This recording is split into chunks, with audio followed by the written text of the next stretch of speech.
Hello and welcome again to everyone who is joining us for the A4Q Testing Summit Edition 2025. I'm excited to introduce our next speaker, someone who truly needs no introduction in the world of software quality and testing, Olivier Denoo. Olivier is the former president of the ISTQB and currently the vice president of ISTQB. He also serves as the president of the CFTL. So Olivier is not just a speaker, he's a major contributor to the software testing community. And today he will be presenting us with an interesting topic he calls life in plastic. Before I give over to you, Olivier, I just want to remind everybody that there's a Q&A session at the end, so pop your questions into the chats. And then, Olivier, I hand over to you. I look forward to hear what you have to share with us. Thank you so much, Lily, and hello, everyone. It's a real pleasure to be with you this morning. And without further losing anyone's time, let's go deep diving into life in plastic. Let's start with a personal story. You know, I'm a father of two beautiful girls, and they know that for my birthday, they know that I love, these Lego bricks. I was a fan of Lego since I was a young kid, and they decided to treat me by offering me two wonderful set of bricks. One is the Quiet Garden, kind of Japanese tea house in kind of a bonsai pot with the sakura blooming everywhere, and a pot of orchid. This kind of theme is especially what I liked, and I was, of course, very, very happy with the treat. So I decided to start building these beautiful Lego sets, and the engineer in me, just went back to surface at a certain moment in time, and it was in the very beginning of the model, actually. When I was starting to build, I noticed that there was this little plate that you see there on my screen, the yellow 6x2 studs. That was there just in the middle of nowhere. And there was another one on the big plate that was a transparent 1x1 little block. And I was just wondering, okay, what are they doing there? Why the heck are Lego engineers putting these plates there? Because they don't match the color. So I was a little bit curious. I was intrigued, and I said, okay, maybe there's a yellow spot somewhere that will appear. And to my biggest surprise, actually, this yellow spot disappeared on the next step. It was completely covered up with other kind of plates. So the question that rised in my mind at this moment was, okay, why on earth did they put that? And why on earth did they make the system more complex? Because, well, again, I'm an engineer. These things are wrapped in plastic bags. And if they are different colors, well, they need to come from different origins, I would say, different kind of supplies, I would say. And basically, you need on quality control to ensure that this plate is there with the right color at the right time. Of course, everything is automated these days at Lego, but still, it makes the process, the quality control or the quality check, a little bit more complex. And the reason is why do they do that if nobody would see that in the end of the day? And then the answer popped up in my mind, and it was absolutely obvious. This is for error prevention. This is a usability stuff. Actually, when you have these big plates, you have loads of studs. And when you need to put the next brick on the plate, you need to count how many studs you have, horizontal and vertical, like a little bit like coordinates, in order to just position the next brick properly. Because if you don't position it right, and you go one side away, or one row or column away, then unfortunately the model is a bit ruined, and then you need to unbuild or just re-adapt the whole shebang. And if you put these little error preventing plates, it's much easier to count the number of studs from that plate and just build your model with ease.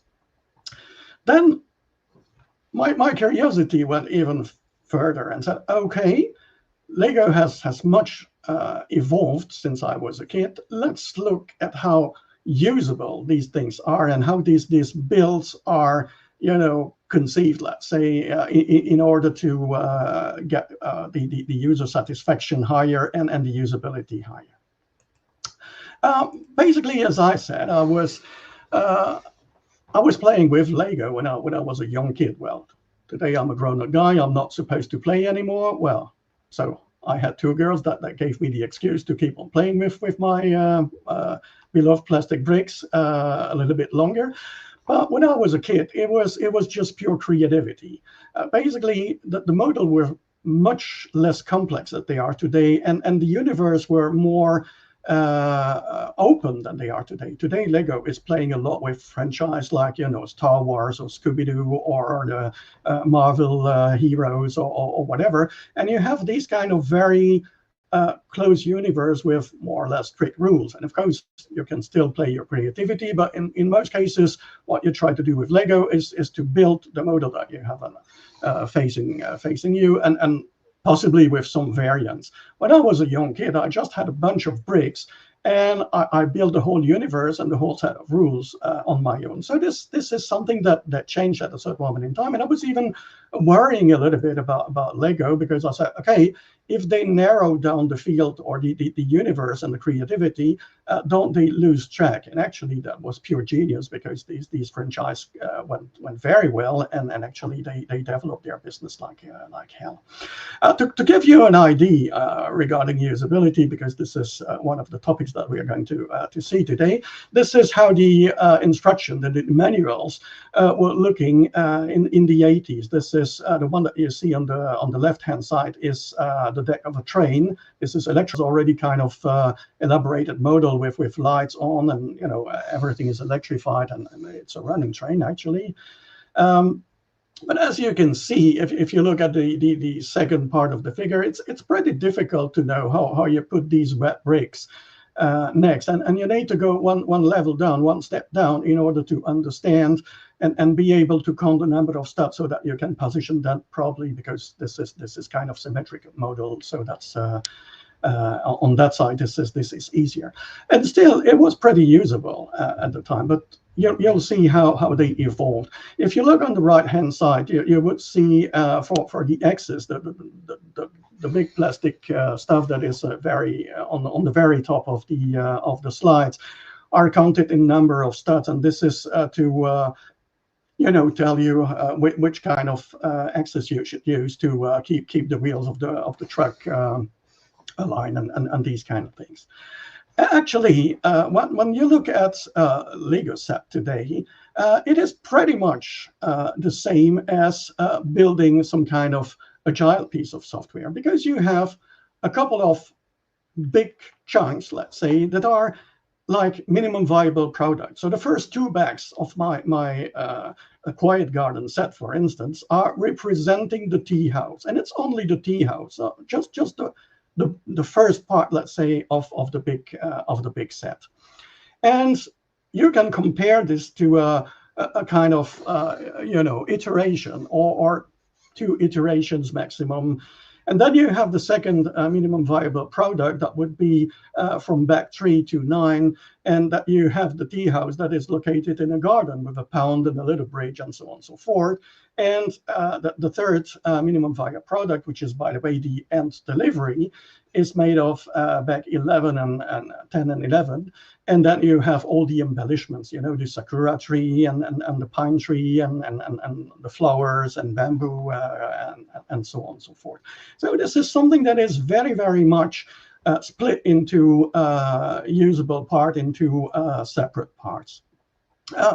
Basically speaking, of course, if you want to play, and well, I'm not that crazy, so I didn't make my burned on chart and all these kind of things, but you can very easily relate to that if you look at your Lego brick and see the product increment, see what's in the sprint backlog and the product backlog all in all, and have a clear vision on what a project looks like. So that's very kind of agile way of building a product, which is kind of interesting. But let's see how agility is now meeting user experience, and how they made this usability practices at work in the Lego bricks. So when talking about usability, you immediately think of people like Jacob Nielsen, Danish engineer, or Don Norman, for instance, and together they now have a company in the US which is called NNG Group, NNG.com. Well, I highly recommend that you go to this NNG.com website if you're keen on usability, and get their newsletter. Very interesting, very usable. They tell you how much it will take to read their contents and so on and so forth. And one of the things that Nielsen built years ago was the usability heuristic. So this is not something that is proven mathematically, but these are things that are verified by experience. And these usability heuristics are basically, well, I would say common sense, though I would say that there's as many common sense as there are people in the world, but we share something in common, and we like to have something that is effective. So if we want to use a product, and I'm not even speaking about a software product per se, but it can be any kind of tool or product that you have in real life, like a glass, a hammer, whatever kind of tool you would like to manipulate, or a piece of software, of course. It needs to be effective. So you need to achieve a desired goal. You're using the product to do something, to achieve something, and that's very important. And the second characteristic is efficiency. So not only that you want to achieve something, but you want to achieve it as quickly and as easy as possible. And this efficiency part is, of course, something that makes a difference. And if your life is easier, it's getting easier because the product is well designed, then you're probably happier. And we'll come to that characteristic a bit later. Learnability is also very important. And this made a difference with the smartphones, for instance, because the smartphones are easy to learn.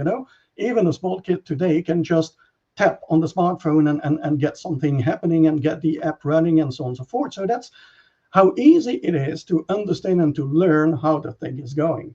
And of course, on the opposite, you have products that are very hard to learn, and when the learning curve is very, very long and very, very steep sometimes, and then you have to invest a lot of time and effort in order to master the product and master the usage. And of course, sometimes it's justified because what you want to achieve requires, of course, a certain investment on your side, like studying. Well, of course, you need to take a couple of years of university or high school or whatever to get your degree. So this is that sort of investment. But most people would like to have something that is quick and easy.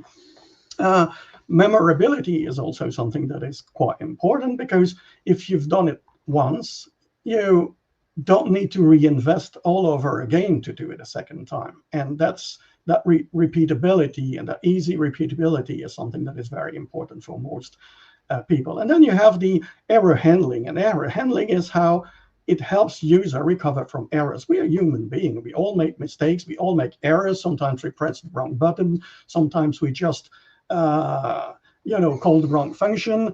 And well, we need to have a good hand there to help us recover, or to have our back, let's say, covered. And in the end of the day, all of these characteristics come to one, that is the user satisfaction, which is kind of, wrapping up all these characteristics at one, plus enlarging the experience, the total experience, which is called user experience. It's not only usability, it's the whole experience that you have with whatever product you're manipulating. And this user satisfaction is, do you like it and would you recommend it? And that this is the like effect on social media or e-commerce platforms. And if you recommend it, more people buy, so that you reach your goal in the end of the day. So that's these are the characteristics, and these characteristics are very well implemented within the Lego products. Actually, they learn from that, and they implemented that in the product. So let's have a look. For instance, you have this Lego tool. It did not exist when I was a young boy, and I learned how to unfix plates the hard way. You need to use your nails, and especially if the plates are brand new, they really stick together like if they are glued. So you need to use your nail and scratch your fingers and so on and so forth. This was not easy. And this tool is kind of jack of all trades. You can unfix any kind of plates, whatever they are put, even in the middle of a big plate. You can unfix the axis. You can unfix even the flat ones with no studs on them, and so on and so forth. So this is a piece of genius, actually. And this is all about error prevention, and this is all about efficiency, actually. If you look at the way that the sets are conceived and are made, actually, you see that it's very modular. I told you that you have a couple of minimum viable products all the way around, and it's very modular. You have a bag, and in that bag you have the exact number of pieces that you need to start assembling the set.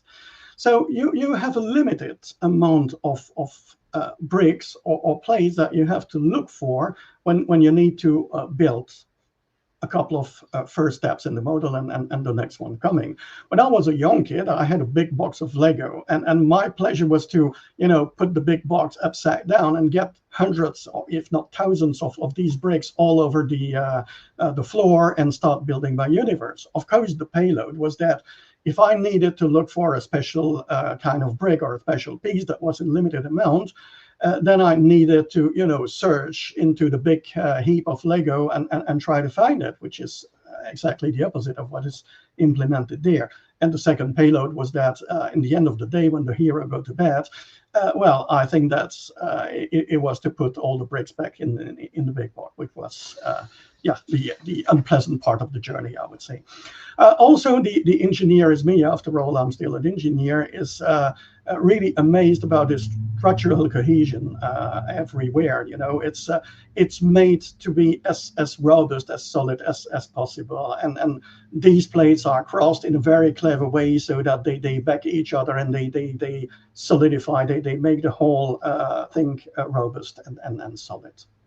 So this is basically about efficiency, effectiveness, learnability, memorability, error prevention as well. You see, these plates are shown in the instruction in such a way that you can't go wrong. Here, for instance, if you look at the slide, you see that they are mixed in a 1x2 and 2x2 kind of plates, and they are put in such an order that in principle you shouldn't make a mistake. So that's very clever from their side, actually. Everything is very modular, so you have a clear reference to an assembly stage. So I'm here, step 35 of my model. The number of and types of bricks necessary are clearly indicated. I know where the changes are because they are clearly indicated by these red lines around the changes, and it will tells me if I need to rotate the plate so that I know that I'm working on the other face and not on the same face anymore. So again, kind of interesting, and you see again these characteristics about memorability, about effectiveness, about error prevention, and so on and so forth. Now, on top of that, you have the poetry, let's say, of building the set. In the guide, in the instruction, you have a couple of quotes that are coming here and there, giving you some insight about the culture. Here it was about Japanese culture, so and how they reuse some parts from other kind of sets, other kind of models to feed the brand new sets that they just created. So, for instance, if you look at these little blossoms of the orchid set, the orchid vase, well, it was actually the head and the mouth of the Demogorgon from the Stranger Things franchise. Just to know, and the air roots of the orchids are made for a dinosaur tail element. So you see that they are even creative in reusing the blocks, and of course that makes the builds probably less expensive to make, more flexible to build, and so on and so forth. So pretty interesting. So again, loads of things are done with regards to user satisfaction, and it even goes further. I told you about the user experience per se and the user satisfaction. So they tell you a little bit, just a little bit, of course, but a little bit about the Japanese culture, and the pond shape are even built in such a way that they represent kanji, even if they are hidden. When the model is built, you don't see that anymore. But while building it, you indeed draw some kind of kanji saying kokoro, which is hurt in Japanese. So pretty amazing and pretty interesting to know that what you're doing is not just building some Lego bricks. Okay, so all these things are very well indicated. That looks a little bit like a IKEA kind of build, where you have the number of different elements that are counted and indicated on the big map, on the big plan, and you see what you're doing. But it's very interesting, and it's very important because, well, if you're crazy enough, you can count them all and see if you have some spare ones, or eventually if you have the right count. And if the right count is not there, well, you can file a claim to Lego, and they will send you what is missing, of course. So pretty interesting. So there's a lot to learn and a lot to see in these Lego models, in these Lego sets, with regards to how we design our piece of software and how we deal with the customers, because in the end of the day, this is a very pleasant experience. And I was super happy not only to become the young kid in me again, but also to discover that the grown-up boy or the grown-up man with kind of usability expertise or experience is also pleased to see how they implement and how they inject or communicate these kind of knowledge to the young boys. That's and girls, of course.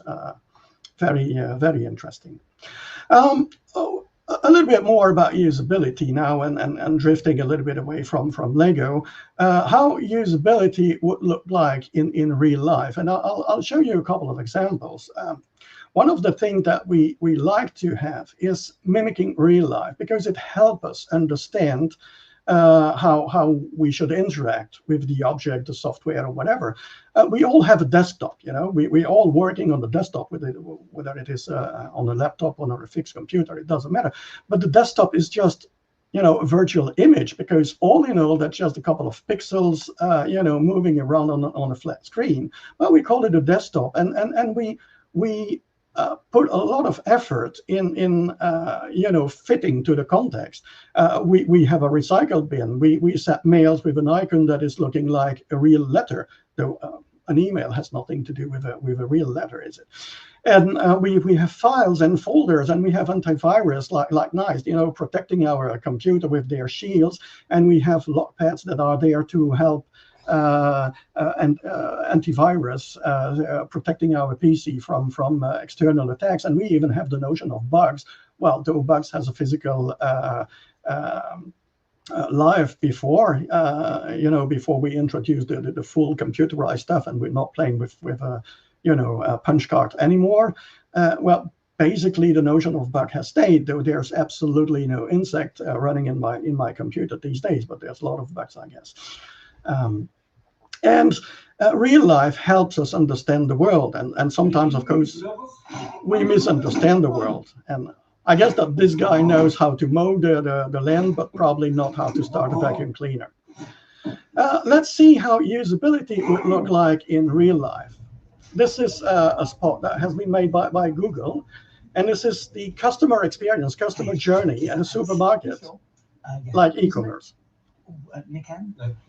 NM 1983? No. Zandy Pops? Sorry. Zandy Pops? No, okay, don't worry, I'll help. What's your postcode? Oh, it's a GU749ZT. Welcome back, Nick Forever. Okay. Please listen carefully to the spread license agreement before continuing with your purchase of a loaf of bread. If you do not, blah, blah, blah. You also agree not to use any bread-based product for any purposes prohibited by United Kingdom law, including without limitation, design, development, and manufacture of missiles, chemical, nuclear, or biological weapons. I'm afraid you've timed out. What? Sorry. Hello? Excuse me. Oh, yeah. Hey. Just what, though, sir? Yeah, we just... What's your username? It's Nick Forever, but number 4, not the... Gotcha. Yeah. Okay, I'm just going to check that you're a real person. Could you say that for me? It's not even a word. Okay, how about this one? You know what? Forget it. What, this one? Harry Potter mice. You're in. Great, I'm in. £8.85. It's supposed to be 98 pence. That's express delivery. What's that? Oh, well, it's express delivery. It's fast. So there's standard. Standard delivery. That's £4.99. Why? Bread insurance. You didn't untick the don't decline bread insurance option. You know what? I think I'll risk it. It is quite close to the sell by date. Don't care. 98 pence it is. If you want to pop back in 5 business days, it'll be ready for your collection. Well, I need it now, obviously. Oh, okay. You want the take-home today price? So that's £3.47. You know what, I'm going to go. Come back soon. Sure. If you build your product that way, I'm pretty sure that the customer will not be returning, and I think that they would leave very, very easily. So this is a very interesting way to show you how your product could improve, and what you force your customer to go through sometimes by just thinking good practice or whatever. We don't realize how the customer experience, the user experience, is all about. Another very important part of usability is getting feedback. We need to know what's happening. Sometimes, it's absolutely frustrating. It's absolutely terrible to have something happening on your computer and you don't know where it is. You don't know what's going on. You don't even know if the PC is still running, or if the process is completely, getting out of control. And having these feedback kind of controls or displays help you understand what is going on and help you wait a little bit, because waiting time is now more and more difficult for loads of people. It comes to the next one, which is being in control. It's very important that you are the puppet master in the end of the day. You are in control of what is going on, and you always have the possibility to say, hey, I'm not willing to do that. Maybe not. This is not what I want. Let's stop that. Of course, we all understand that there are, operations that cannot be reversed. If you decide to erase something, well, recovering is, a little bit more difficult. It's not a fate. There are backups. There are ways to get the solution back, and so on and so forth. But at a certain moment in time, we know that there are things that are done, once forever. But this is also important that we are notified about that. So that's about feedback, and it's about being in control. Yes, I really want to delete this data. Or, well, maybe not. Maybe it's I need to think twice. I'm a gamer, and if I have many different consoles at home and many different brands at home, because I love computer games. Actually, I'm not a very good gamer, but I love computer games. I like to see the story and so on and so forth. And one of the things that is absolutely frustrating, if you look at all these pads, they're all looking alike, more or less. They have these kind of sticks, where you can control the camera and the movement of your characters, and then you have these, buttons that you can press to do several actions, like jumping, moving, taking a weapon or whatever, and then you have these triggers, and you have this cross stuff where you can manage your supplies or whatever. But all in all, what is extremely frustrating, and I think they did it on purpose, if you look at the Microsoft One, the Xbox One, for instance, and if you look at the Sony PS4 or PS5, look at the X position.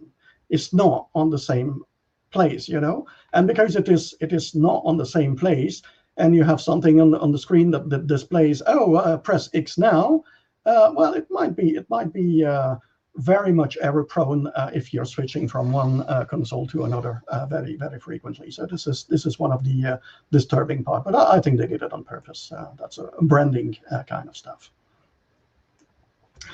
Okay, error prevention and correction. I think that I've shown you a couple of examples, but you have loads of them. For instance, if you're using Google or AI these days and you mistype or misspell a word, in most cases it has no big impact if the drift is not that bad, if the spelling is not that bad, because these programs are programmed or made in such a way that they are preventing you from making these kind of mistakes, and they interpret. For AI, it's just even better than this, because they're using tokens, so that's not, the spelling of the word is less important than the tokens and the tokens order, which is totally different. But having all these kind of error prevention and correction helps us. There's been a lot of improvements done in the way that you enter a date on a website or in an application. When I started my career as an engineer, QA engineer, some 30 years ago, most date fields were kind of free fields, so you could enter whatever happened, and of course crash the system very easily. Okay, so very, very important here. This is a kind of well-designed error prevention mechanism, isn't it? Fantastic.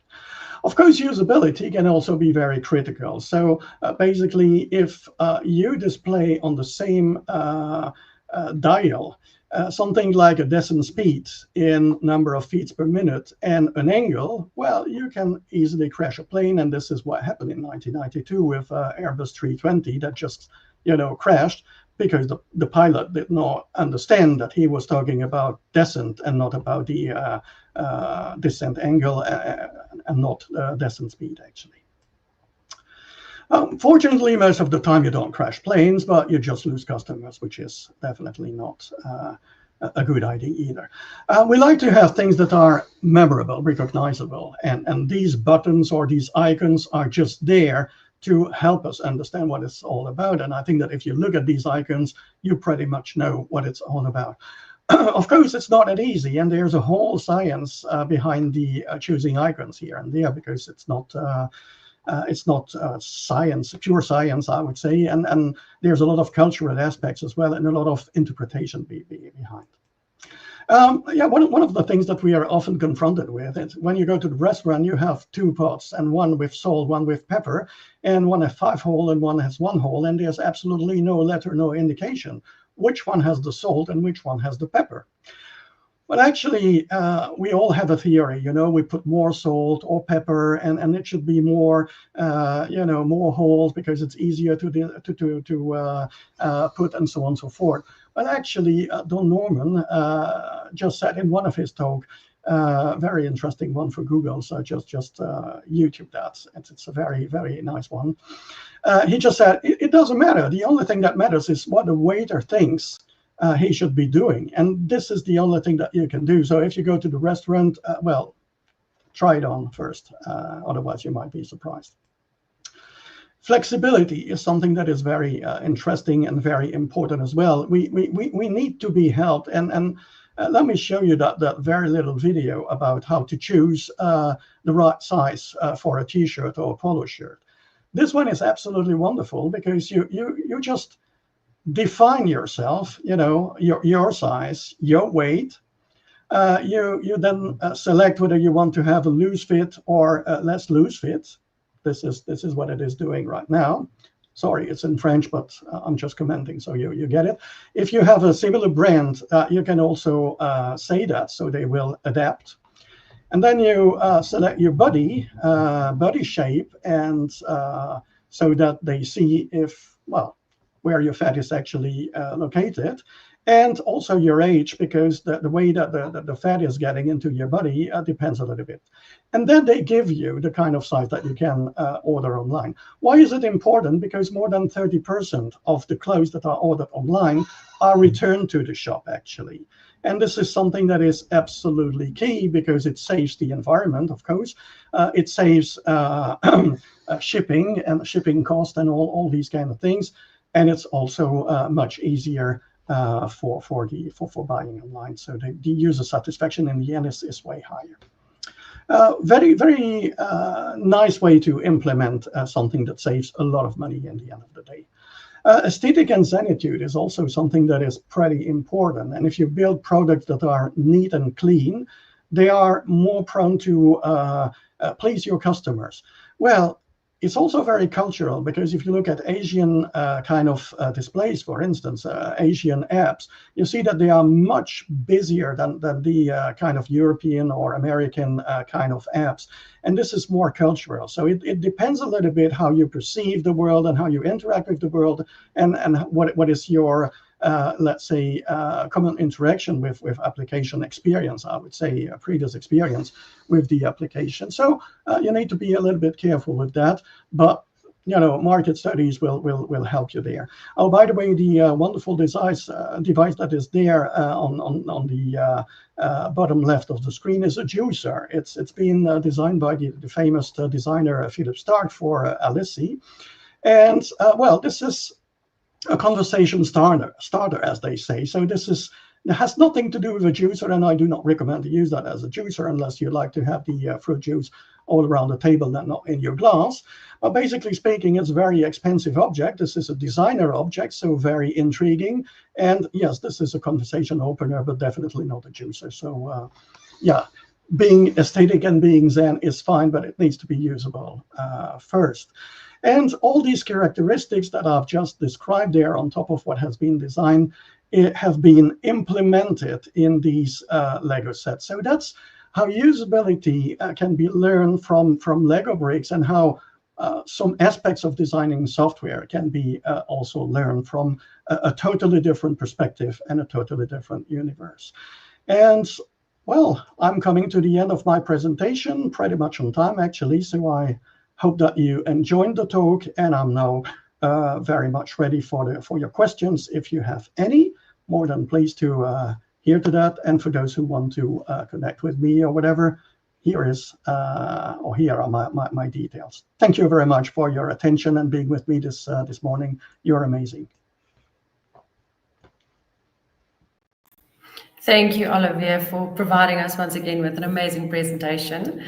So let's move over to the questions that we have received from our audience.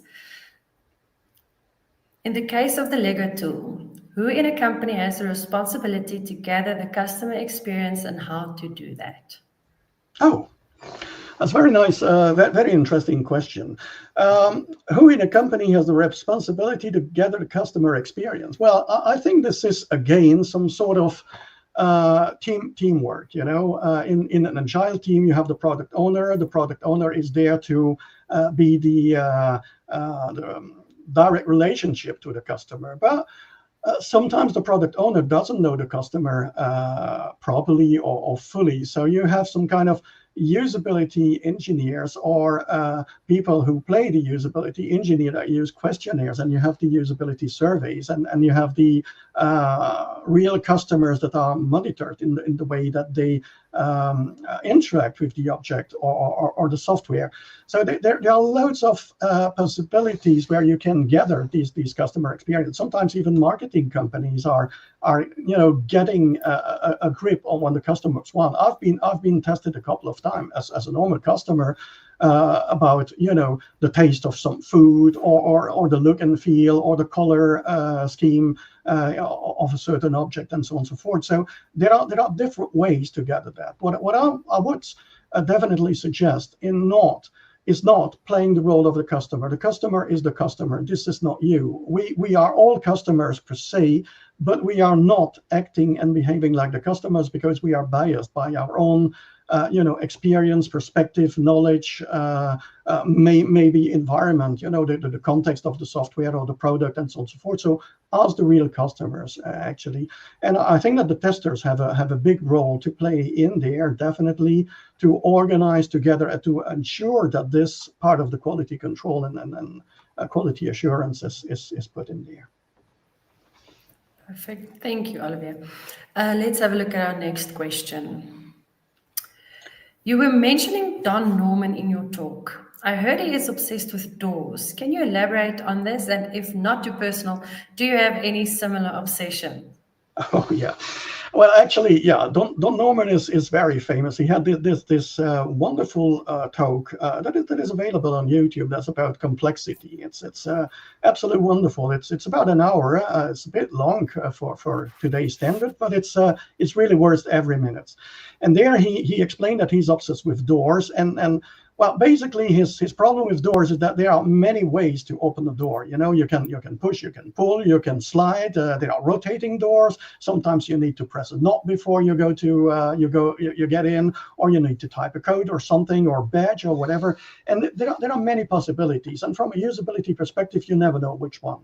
And I guess that all of us have always been, have been once or twice, code there in a situation where, okay, I need to open the damn thing, but how does it work? Especially when you're visiting a company for the first time, you need to press the door and you need to badge there before or after, and so on and so forth. That's the Norman obsession. Actually, I'm not really obsessed with doors, though I had the similar problem. I'm rather obsessed with bathrooms and the facilities in the bathrooms. I cannot count the number of times that I had a cold shower. I'm traveling a lot, and I go to all these wonderful posh hotels they compete on bathroom setups. They need to have a wonderful bathroom so that this is the wow effect. But wonderful bathroom means also wonderful, taps and all these kind of things. And sometimes they are extremely complex to use. And let me tell you a story that happened to me in Peru. We were visiting Machu Picchu, and first we stopped in this wonderful hotel just at the edge of Machu Picchu before taking the coach to go there. And the hotel was having a bathroom, and it was, kind of atmosphere. It was not, fully light up. It was kind of cozy lightning, I would say. And I had to take a shower. And what I do the first time I enter a bathroom, because I wear glasses, I need glasses at my age, more than one. Well, don't tell my wife. But basically, when I go there, I'm always trying to identify which is the shower gel, which is the shampoo, and which is the conditioner, because I hate conditioner. I don't use conditioner, so I want to avoid this one as much as possible. But I need to memorize, because basically when I remove my glass, I don't take a shower with my glasses. Of course, I suppose that not many of us do that. I need to understand and memorize where the shower gel is and where the shampoo is. And in this hotel, well, I could do that, but I could not understand how the tap was working. There was only one button, and there were two showers, a small one and a big rain shower one. And you need to manage temperature and debit some sort of way, the flow, the water flow. And I could not understand how it worked. So I had a cold shower that time. And when returning from the Machu Picchu, I went back to the same room, but it was on the other side of the wall. So let's say that I had the left-handed one upon arrival, and upon return I had the other one. And the light was, defined a little bit different. And then I could see what was on the tap. And there was engraved some kind of magic that you needed to turn in a certain way or push a certain way. I can't remember anymore. And then you could manage the temperature. And then I had a perfect shower this time. So that's my kind of obsession. Oh, what a lovely story, Olivier. All right, let's have a look if there's any other questions that we currently can work through before we have to move on to the next session. Are there environments or external factors influencing usability, and how good products can be told from bad ones in such cases? Oh, that's another interesting one that I did not mention, actually. Well, for instance, when you're building Lego sets, there's a very important environment external factor that is called a cat. If you have a cat, this is a complete disaster, because it goes away with the bricks, or it just makes everything fall down, and then you need to rebuild all over again. Now, this is for the joke and the personal story. With regards more seriously now to usability, well, when you design a product, you never know how and when and where this product will be used.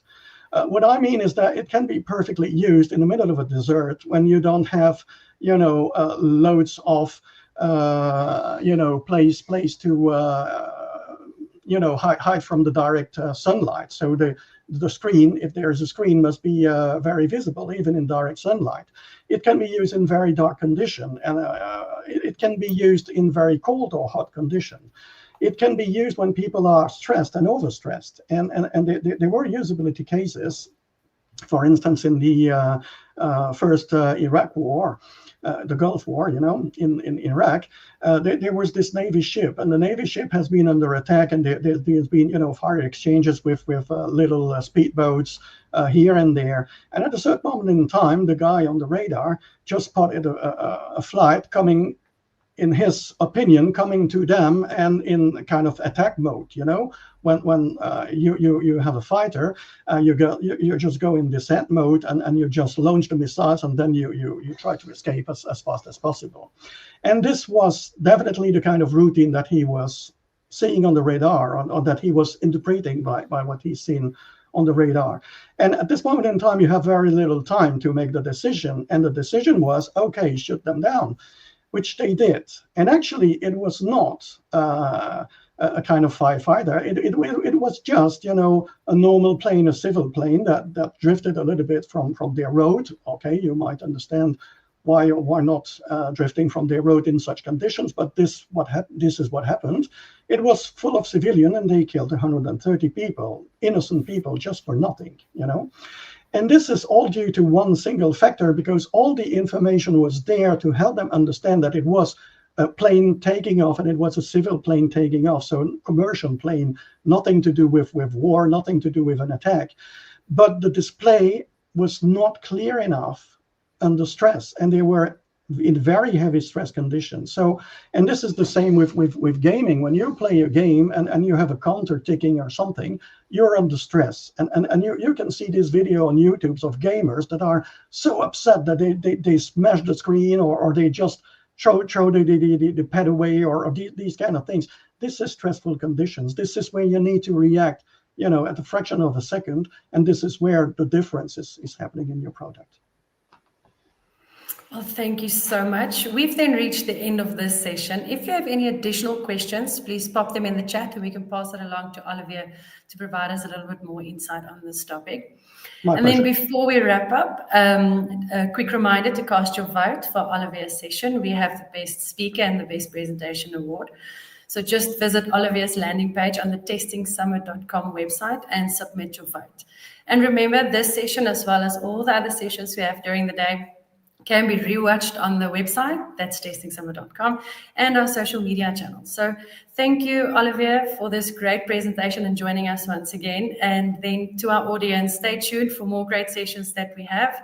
And goodbye for now. Thank you, Olivier. Thank you so much. Have a nice and fruitful day. Thanks.